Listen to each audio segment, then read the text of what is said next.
अरे पार्टनर ऐसा काहे मुंह लटकोला बड़ा हो है? अरे तोरा खातिर नौकरी छूटल कौन बड़का बात बा? साहब बकलोले हुए कह रहे हैं ये टेंशन नौकरी के ना छोकरी के हा माने मैटर लबेरिया का है। हाँ कौन कौन है? अरे यार ये तो पता नहीं खे हमके है? बस इतना जाना था नहीं कि स्कूल में संगीत टीचर या लइकन के संगीत सिखावेले। तो ल धरा ये टेंशन के रामबाण, बाकी हमरा पे छोड़ दा। ये हट एगो तो नौकरी से हाथ धो बैठे नहीं हम आ ऊपर से दारू पी के जाए घरे तब बाबूजी बिना पॉलिश वाला जूता से मार के पीट फाड़ दिए। अरे पार्टनर ओकरा उपाय भी खोज निकाला हूँ। आई देखा ये है धनिया। इस धनिया खैला के बाद कन्या के भी पता ना चलेला कि मर्द दारू पी के आयल बा, तो बाबूजी का पता चली? अच्छा रे पिया पार्टनर।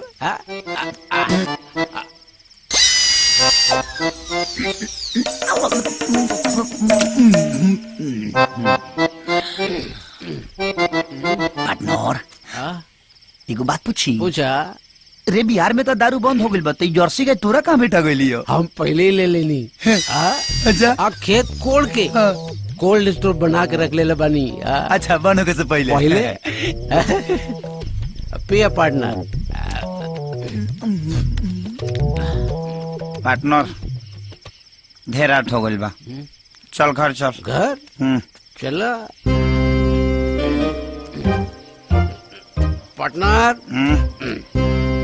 तू बैठा। पार्टनर नहीं तू बैठा। हम चलावता नहीं। तोरा आदत नहीं खेनू दारू पिए के, तू निशा में दिशा भुला जीबा। हम चलावता नहीं। बैठा पार्टनर। बैठ गेला। पार्टनर घर आ गई। घर आ गई।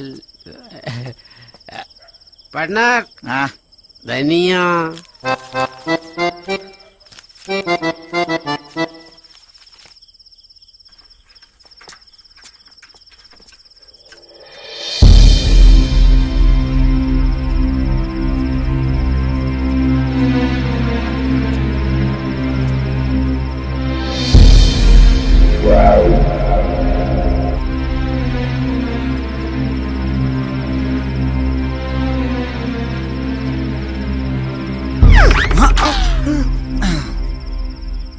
सीढ़िया ढेर ऊंचा हो गई बा, काम करो।